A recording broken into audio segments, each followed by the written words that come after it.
Ms Legalista here. Welcome to the video. I've spoken a lot. Well, I shouldn't say a lot. It's only been maybe 4 or 5 videos on Wells Fargo and some of the issues that the customers have had with scams and trying to get their money back. Recently, I shared a video of one woman who was taken in because not only did the name on the phone say Wells Fargo, and I think it was Wells Fargo, but the number actually matched her bank's customer service number. So I'm going to put a big asterisk here because I'm not sure if it was Wells Fargo. My point is that the name of the bank, and if she pulled out her card and flipped it over, the customer service number, the one that she knows by heart, knows in her head, it was actually on the phone too. So for her, having both of those on her phone show up signaled to her that this must be her bank calling. Well, guess what?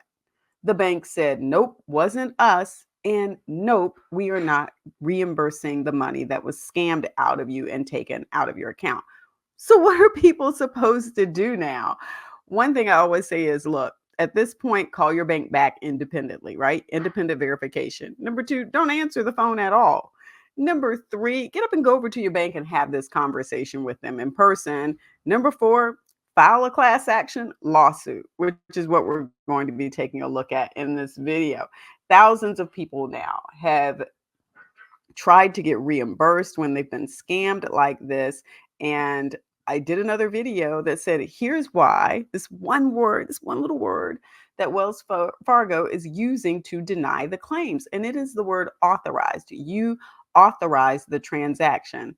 Well, we'll see how that works. But let me bring this up so that you can take a look at it and we can talk about this class action lawsuit that has been filed in Pennsylvania. Now, I'm not going to go through the whole thing. I want to highlight some pieces in here because it sounds so similar to the video that I did recently.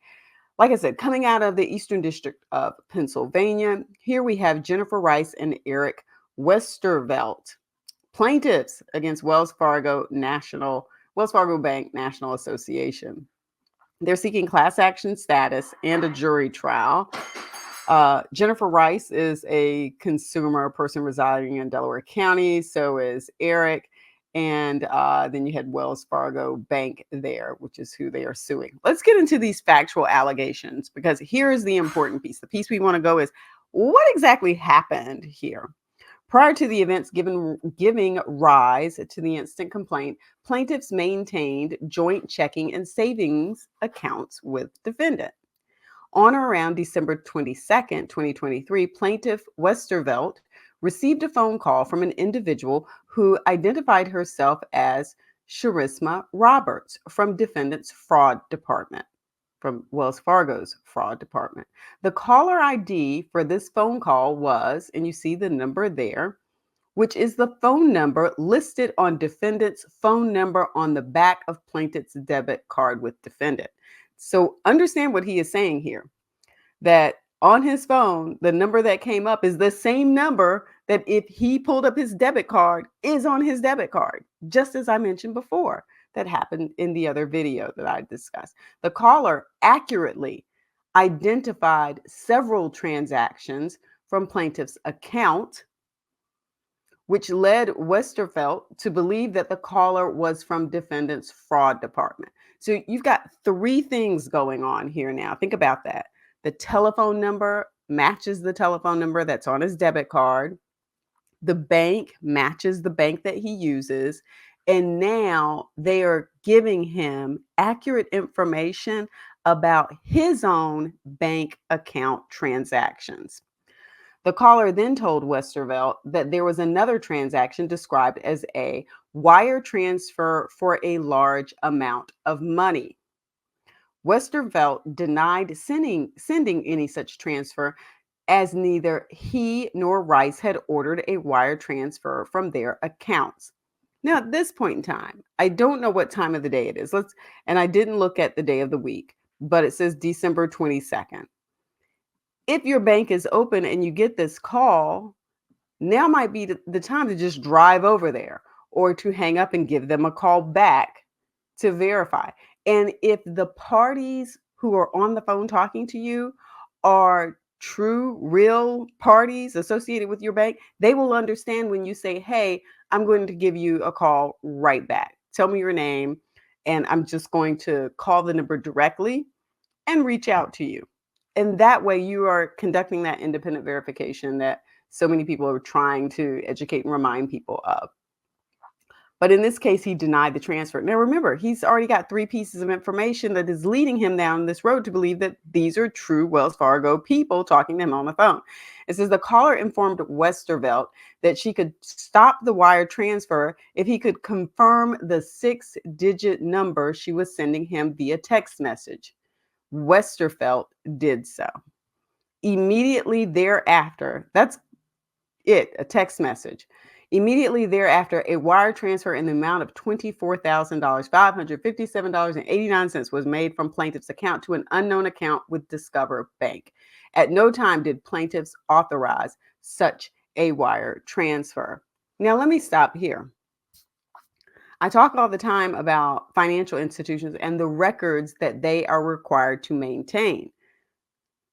If these funds are transferred to a Discover account in a state here in the United States and in this country, at that point, a police report and then further investigation into those bank records to see who the parties are on the other end. This is where the people who are so smart, the scammers, tend to fall apart because they might not get caught immediately today. They might not get caught tomorrow or next month.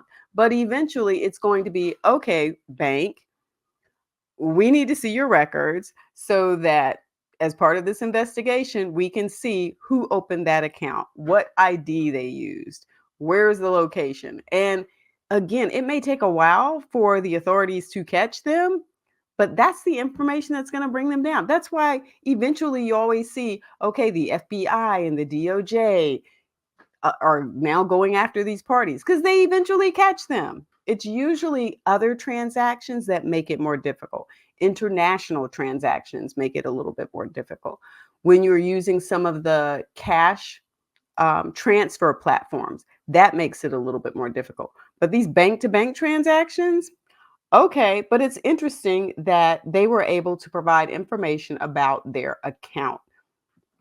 Realizing that the caller was likely a scammer, Westervelt immediately called defendant via the phone number on the back of his debit card to report the fraud and to try to recover the funds. The representative Westervelt spoke with instructed him to go to his local Wells Fargo branch for assistance. So apparently it was open. Okay. The same day, Westervelt went to the Pennsylvania branch of Wells Fargo and met with a banker named Tom Hill. Mr. Hill facilitated a call between Westervelt and defendant's fraud department.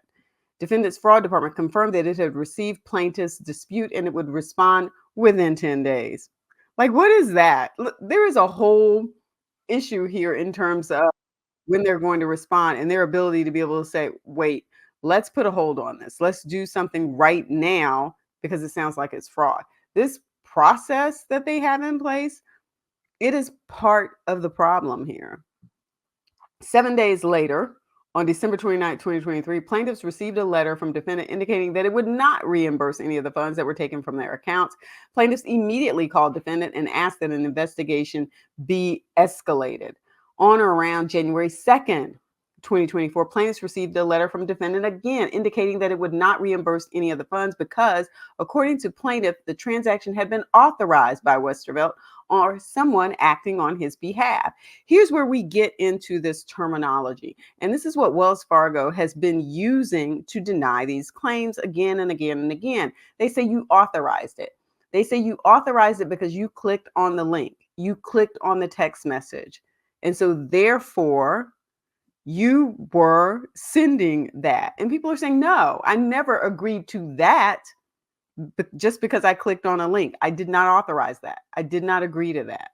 And I think that over time, this is not going to fare well in Wells Fargo's position. I don't think this is going to hold up over time. Congress is already starting to take a harder look at this. because they know that consumers across the country are being scammed, and banks are not necessarily being helpful when it comes to stopping some of this. On January 24th, 2024, defendant notified plaintiffs that it would not be reimbursing their funds. On February 13th, 2024, plaintiffs received a letter from defendant indicating that their case had been closed and that the funds would not be reimbursed. Imagine that. Imagine that. Over $20,000. They again asked for an investigation. They received an email that it had been reopened. Then it says plaintiffs were interviewed by a local news station on March 18th, 2024. 2 days later, defendant contacted plaintiffs and indicated in response to the news story that ran about them, hey, guess what? We will reopen the investigation into the funds. And then it says plaintiffs did not respond further for over a month, and then they sent them something in May saying, hey, no, we're not going to reimburse you for any of the funds that have been stolen. So that's pretty much where we are. Like I said before, they are seeking class action status, and this is all the information that they have to put in the complaint to be able to seek that. What they are putting all of this under is a violation of the Electronic Funds Transfer Act. And I'm not going to get a whole lot into that, but I do want to let you know where this is going and why people have had enough of this. Had enough, you know? And so until you get to the point where something changes, what I keep telling people is don't click on links, don't answer the phone, let them leave a message, call back directly. Do not trust the number or the name that's calling you. And I'm one of those persons. I have answered the phone and I've had conversations. You cannot do it anymore. You cannot do it anymore. So we'll see where this lawsuit heads. Let me know in the comments your thoughts, because this is still happening to people. It's 2024. I'm still hearing about these cases all the time. So let's stop clicking on these links. Let's stop responding to this text message, even if they say that it's them. Independently verify. Go over to the bank yourself. All right. Don't forget to give the video a thumbs up and don't forget to subscribe. Peace.